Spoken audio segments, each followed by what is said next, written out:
उत्पन्न एकादशी व्रत की कथा। पौराणिक ज्ञान के अनुसार एकादशी के दिनों में मानव शरीर को खाने की जरूरत नहीं होती। ऐसे में इन दिनों में व्रत रखने से शरीर को कई लाभ मिलते हैं। तो आइए जाने इसकी कथा। एक बार की बात है, सतयुग में मुर नाम का एक दानव बहुत क्रूरता फैलाए हुए था, जिसकी वजह से धरती और स्वर्ग के सभी लोग परेशान हो गए। देवता गण एकजुट होकर भगवान विष्णु के पास आ गए और उनसे गुहार लगाई। भगवान ने उन पर दया दिखाई और अपने वाहन गरुड़ पर बैठकर मुर दानव को ललकारा। उन दोनों के बीच 1000 सालों तक युद्ध चला, मगर कोई अंत नहीं दिख रहा था। ऐसे में भगवान ने दूसरा उपाय अपनाया और हिमालय की एक गुफा में जाकर वहां अपनी 11 इंद्रियां और बुद्धि को समेटकर योग निद्रा में सो गए। मुर दानव उन्हें ढूंढते हुए वहां भी आ पहुंचा और जैसे ही उसने अपनी तलवार घुमाई, तुरंत ही विष्णु के सोते हुए स्वरूप से एक बहुत सुंदर स्त्री अपने हाथ में तलवार घुमाते हुए प्रकट हुई। उसके जगमगाते रूप को देखकर मुर दानव ने उसे विवाह का प्रस्ताव दिया। प्रस्ताव सुनकर वो सुंदरी हंसी और बोली, मैं उसी से विवाह करूंगी जो मुझे युद्ध में हराएगा। मुर दानव ने उसे युद्ध किया और हार गया। उस देवी ने तुरंत उसका शीश काट दिया।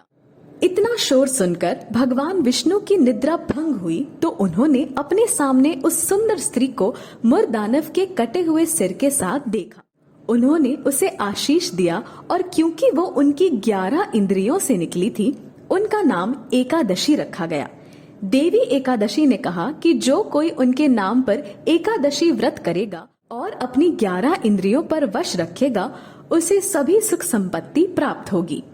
भगवान विष्णु ने आशीर्वाद दिया और तब से हिंदू प्रथा में चंद्रमा के उदय और अस्त होने के 11वें दिन पर एकादशी का व्रत रखने की रीति आई।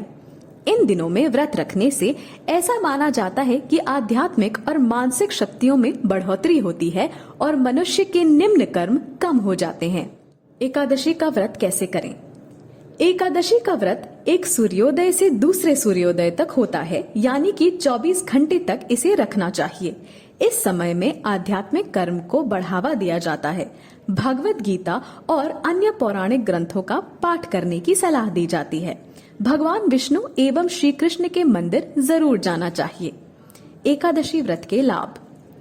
ऐसा माना जाता है कि इस दिन व्रत रखने से शरीर में फैट और उससे उपजा आलस्य घटता है। इससे पाचन क्रिया अच्छी रहती है। आध्यात्मिक और मानसिक शुद्धता भी इस व्रत से बढ़ती है। भगवान विष्णु और श्री कृष्ण में हमारी आस्था बढ़ती है। ब्रह्म वैवर्त पुराण में माना गया है कि एकादशी का व्रत हमें पाप कर्मों और उसके भुगतान से बचाता है और आध्यात्म की तरफ लेकर जाता है।